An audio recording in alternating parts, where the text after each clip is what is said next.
So if you're a man and you can't see your kids, they're being kept from you by their mother. If you're in a contentious battle within custody and you're just starting out in all of this, this video is what we're going to talk about in that. We're going to talk about the problems, the solutions, the psychological issues around that, and what you need to start doing, what happens if you prepare for this wrong, where you're going to end up, and what happens if you prepare for it right. It's a lot of stuff, and I want to get to it. But just to reiterate, if you're going through this process, you can't see your child. It's been a day, 2 days, 6 days, 3 months. Check out what's going on in this video. We're going to break it down for you. I know your pain. I've been there before. So my name's Steve Maeda. I've been coaching men for 18 years. I work with men on all different things, whether that's addiction, dating, sex, sexual issues, dysfunction, PTSD, vets, and divorce and custody. I do it every single day, 7 days a week, 50 to 60 hours every week for 18 years. And we have 30 hours of group calls in our groups. This is something I live for. It's huge in my life. When I'm giving you advice in this, it comes from experience. It comes from experience that's very important from men who are starting out with your exact pain if you're watching this and move all the way to the end with me.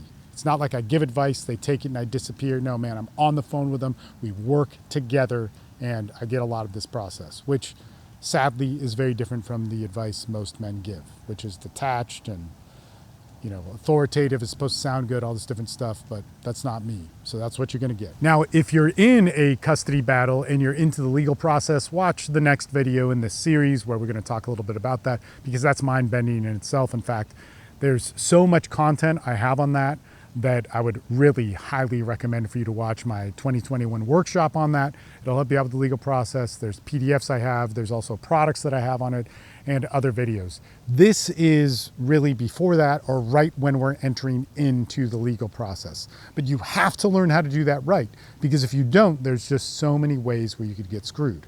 So let's actually go back to what this video is about.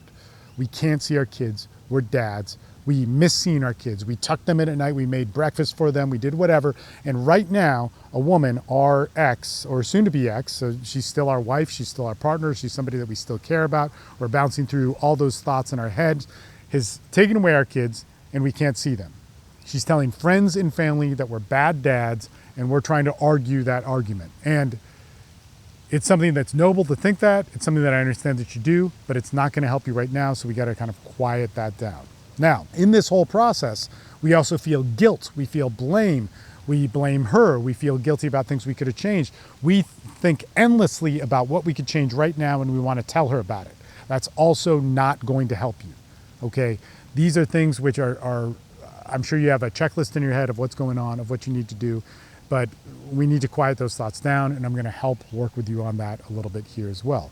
The next thing that I want to tell you is that you're probably thinking about some really harmful stuff. When a dad gets disenfranchised like that, when a dad can't see his kids and his kids go away, he starts thinking thoughts that are not normal for him. He may have never thought them before, but I want to start saying that these are normal for that process. But they're normal, they're not healthy, and you need to fix them. These are going to be thoughts like self-harm. These are going to be thoughts like harming others.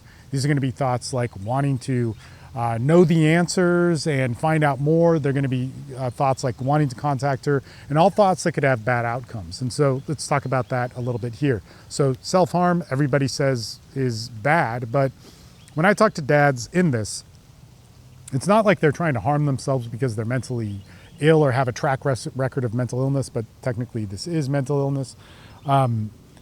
It's not like they're wanting to unalive themselves or commit suicide or whatever you want to call it. Because they want to do those things. It's because there's so much pain of not being able to see their kids and there's no solution. And the thing that they loved the most, which they may not have known they loved the most, which was their child, now is gone, and they realize they loved it the most and they blame themselves for it. In that, you start panicking and you start thinking of a bunch of wrong solutions that aren't the solution, but they're normal to have. And these are things like self-harm. It could be harming others, unaliving yourself, all these different things. You need to get help, and I highly recommend you continue watching this video. I highly recommend that you look at the different resources that I have and get help now. Now, I'm going to tell you some of that specific kind of help as well. That is going to be therapy. It's going to be men's groups. It's going to be checking yourself into some place if you need to. But bottom line is, I would say hands down, join a support system, a group, a men's group. I have one. If you don't want to join mine, that's totally cool. But that is fundamental. Therapy is also fundamental for this, or psychology, or seeing a psychiatrist, or any of these different things. Don't be ashamed of it. Do it. Your life depends on it. Your family depends on it. Your future depends on it. And it's just good stuff. And I still have all these caterpillars all over me. And this one is a fancy yellow. I wonder what they taste like. That was a trick. You were at a good angle. I should have, well, I don't know. I don't know how to do magic. When we look at these different things and different solutions, it's very, very important to understand the realness of it, okay? So these things, like wanting to harm yourself and wanting to unalive yourself, are really common in this situation. But now let's move to the next thing, which has to do with harming others, or talking to them, wanting to know more, texting them, calling them, showing up at their work, and so on. These things are really important to address. So first off, harming other people. Look, you may not have been a person who ever wants to do this, but things are falling apart in your life and doors are being shut on you. It could be normal to think these things. Guys always ask me about forgiveness and how to do the right thing and how to walk the spiritual path, which is a huge part of what we talk about in our groups. It is not that you have to be by any religion or whatever, but to do something that thinks of something higher affecting you is a big thing that we talk about. In this whole process, they always ask me about forgiveness. And there's going to be a time where you can't do it. There's going to be a time where you're so angry. There's going to be a time where you want to harm other people. And this is okay as long as you do not act on it and you get help with it. What is the help again? Getting in a men's group, getting into therapy. You have to do this. But these thoughts are normal in it. They're not going to make you bad. They don't make an argument that you're truly evil or that there's something wrong with you that's going to last for the rest of your life. If you don't want it to last for the rest of your life, if you want to do what's best for your family, get in a men's group, be humble, listen to them, get into therapy, solve those problems. It's huge in it. Now let's go to this other thing. I just want to tell her what I think. I want to tell her my side of the story, all this sort of stuff. We live in a crazy cultural climate. First off, you're probably not going to have a good discussion with her because both of you guys are highly stressed. You're not thinking straight. And she is, when somebody's angry, they're always right. So she's right in one direction. When somebody's sad, panicked, and traumatic, they're always right as well. So yours is in a different direction. Both of your right answers are in different directions that are not going to connect. You going to her work, talking to her, all those different things, the ways that you resolved arguments in the past, the way you're going to text message is not something that is going to be read well by her. It's just not. What's even worse about that is that could then get turned into harassment if she feels endangered. That could move into protective orders. That could move into some sort of domestic violence case. That could move into stalking, and in different states and different counties, those come with harsh consequences, which sometimes can be criminal. And if you want to know the difference, civil means you go to court, you get a fine, you get some sort of reparations from a judge, and it's bad. It's pretty bad. It's embarrassing. It's not good. It won't help your custody case if it goes to a trial or if it goes to court. But criminal means you go to jail. Criminal means it goes on your record. Criminal means every time you get pulled over by the police, you get detained first and you get put into handcuffs. And if you are in a hurry, you're going to be there for 30 minutes or 2 hours or however long they want to keep you. Anytime you cross a border, anytime you go to state lines and they just do one of those random searches, you are going to be detained for an indefinite amount of time. Even worse than that, any sort of bank loan or renting a place, it's going to come up. So you want to avoid those things. It's very, very important. So I get it. You're just trying to solve an argument. You're just trying to get past it. You're just trying to be rational. You're just trying to talk. You need to understand how these things work and you need to be guided. Are you listening? Please listen to me on this. All right, let's go to a few other things. So, and part of the solution for all of this is it's going to come down to how do we handle this type of male trauma, this type of male pain that is so common in our cultures. What happens in our brains as we go through it and how do we get to a good spot? And part of that is going to be that we got to be around other men. Now, you've heard me talk about this all the time, but a men's group is super important. Something that you can contact every day, something with people where you can relate with them and interact with them. And this is very, very important.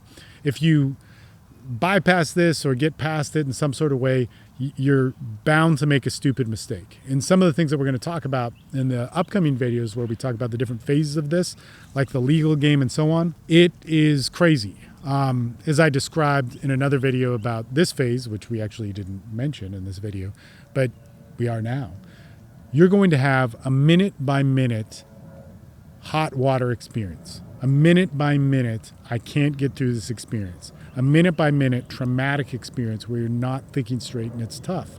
You need to be around people that you can call up, that you can work through in that. And here's the problem. If you don't do that, the consequences are catastrophic. Every single tragedy that I see, that a father goes through, that I've even gone through in my cases and then went forward to amend, one of the most common things that I see is going to be a guy that didn't handle this phase. This first 2 months of the breakup, you can't see your kids, you send some crappy text messages, you follow her, you get a stalking charge. That stalking charge in some states can be criminal. It sticks with you for 4 years. That then moves to a protective order where you can't see your kids for 4 years. And you're also demonized by the entire public. Every time you walk into the court, it's one of the first things people see, and you're seen that way. Like, you got to understand that through this process, you have to work with guys on what can get you some help. And part of the reason why I'm making this video is I want guys to be, look at these guys, I want guys to prevent from that pain. Like, we help so many guys who have pain that we can work through. We also help so many guys win their cases. We help so many guys in so many different ways, but I want to help the guys before they get to that. I want to help them through that. And one of the problems is most of the people that you're going to talk to in this situation that aren't in a men's group are going to be friends and family, and maybe they went through a divorce and a custody battle that was highly traumatic, but they forgot what it was like to sit in that hot water minute by minute and not do something crazy. You need to understand how important that is. The other thing that's important in this is I think you should start therapy immediately. Individual therapy, if she needs therapy and doesn't get it, cool, whatever. Start your own. It doesn't mean that you're bad. It doesn't mean that you're going through a tough time that is going to stay for the rest of your life. It doesn't mean that you're empowering weakness. It means you should start going to therapy. You should start working through this tricky time with somebody who knows. Now, if you're in my groups, I can reference you to good therapists nationwide. But at the same time, what makes a good therapist isn't their modality. It isn't what somebody else says, like me. It's what you have with them. Your experience with them is the most important part of the whole therapeutic process. So if they're EMDR or they're somatic, they're cognitive behavioral therapy, they're into whatever new theory and yada, yada, yada, that's great. If they wrote 20 books, that's great. I don't care. Do you relate with them? Are you able to connect with them? That is the most important part. So very, very, very important for this entire process. And if we screw that stuff up, if we don't go to therapy, if you don't start to get help, and this custody thing remains contentious, man, you have to understand just how bad this can get. It can completely ruin your life and ruin the rest of your future with your kids. All right. So let's change this a little bit. So on that note, I'm going to wrap this video up. I appreciate you guys watching. If you want some group that is made for you, made for men in this, we have The Rising Man. It is 24/7. It's Sunday as I'm recording this. We did calls earlier today at noon. We're going to actually have 2 calls going tonight. One is for other men's development stuff that starts at 6 p.m. Central Time. And then we have another one that's going to start at 8:30 p.m. that has to do with different custody battle matters and whatnot. And both those calls are going to go all night long. They're amazing. We're a full service group. There's so much that we give to guys who are going through this that help them, and we see the problems that go around it.